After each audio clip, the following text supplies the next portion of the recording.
కేసీఆర్ గారు ఏం మాట్లాడిండు?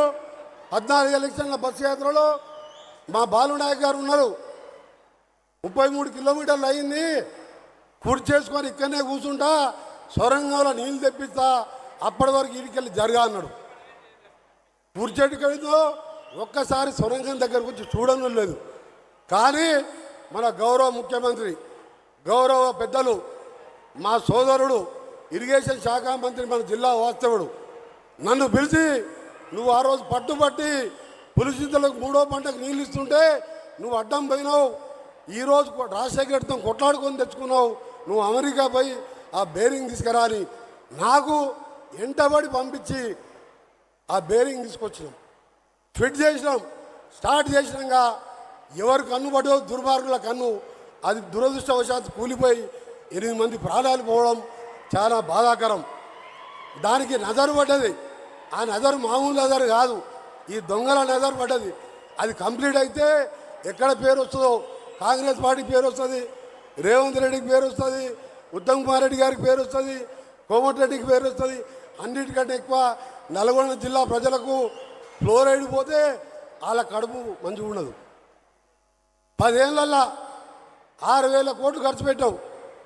మిషన్ భగీరథ, ఏ ఊళ్ళో మిషన్ భగీరథ నీళ్ళు వస్తున్నాయా? నల్లా నింపగానే నీళ్ళు వస్తున్నాయా? నల్లా ఇప్పే నీళ్ళు రాకపోతే ఓటు అడిగాను.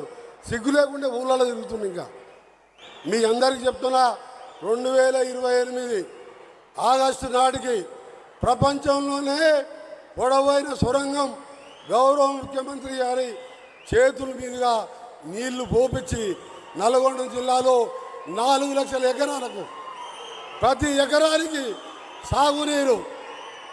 ఆ నీళ్లు మన శ్రీశైలంలో కరువు వచ్చినా తక్కువ నీళ్లున్నా మనకి నిరంతరంగా నీళ్ళు వస్తాయి. ఫ్లోరైడ్ కూడా తగ్గి మంచి వాటర్ పెరుగుతాయి. ఇకపోతే చివరిగా మనకు మూసీ కంపు ఉన్నదా లేదా? సపోర్ట్ చేయాలి. వీరే అసలు పాయింట్ ఇది. మూసీతో మనం బాధపడుతున్నామా? ఇక్కడ ఉన్నారు నార్కెట్పల్లి వాళ్ళు, నల్గొండ వాళ్ళు.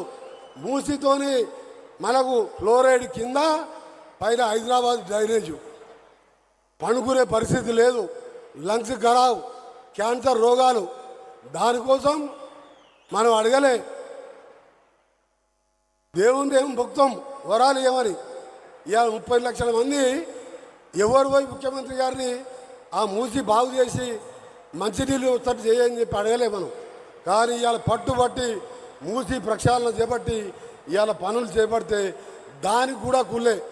మిస్టర్ కేటీఆర్, కేసీఆర్, కిషన్ రెడ్డి గారు ఒక్కసారి వచ్చి మా నగరికలు మూసి దగ్గర మా వీరేశం గారు టెంట్ వేస్తారు, పండుగో. అంబర్పేట కాడ ఏసీ రూమ్లో పండుకున్నట్టు కాదు, నగరికల్ కాడ పండుగ. ఇంతలా దోవలు ఉంటాయి, ఈగలు. ఇవన్నీ చేస్తున్నాం. మీ అందరికీ చివరగా ఒకటే చెప్తున్నా, మన నాయకుడు ఇంకా ఉత్తమ్ కుమార్ రెడ్డి గారు, భట్టి గారు మాట్లాడిన తర్వాత మన గౌరవ నాయకులు మాట్లాడతారు.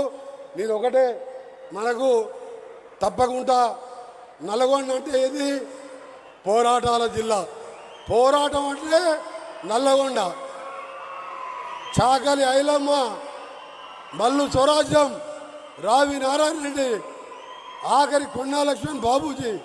మళ్ళా పక్కకే ఉన్న ఇక్కడ విగ్రహం పెట్టుకున్నాం. శ్రీకాంతాచారి, మన్నడి మలిదశం. స్వాతంత్ర సమర యోధంకి వెళ్ళి నేటి వరకు నేను కూడా ఆ ఉద్యమంలో ఉండి, కాంగ్రెస్ గవర్నమెంట్ ఉన్న కిరణ్ కుమార్ రెడ్డి 3 ఏళ్లలో 3 రూపాయలు ఇవ్వలే. 10 ఏళ్ళు తెలంగాణ కూడా కొట్లాడితే కేసీఆర్ 10 రూపాయలు కాదు కదా అపాయింట్మెంట్ ఇవ్వలే నాకు. అందుకనే మా గౌరవ ముఖ్యమంత్రి గారిని నా రిక్వెస్ట్, ఇది పోరాటాల గడ్డ, జిల్లా కేంద్రం.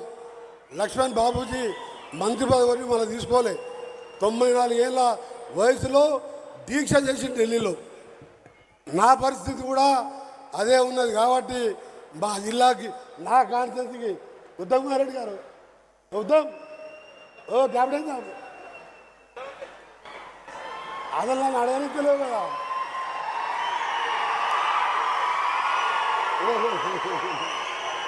మా ఉత్తమ్ కుమార్ రెడ్డి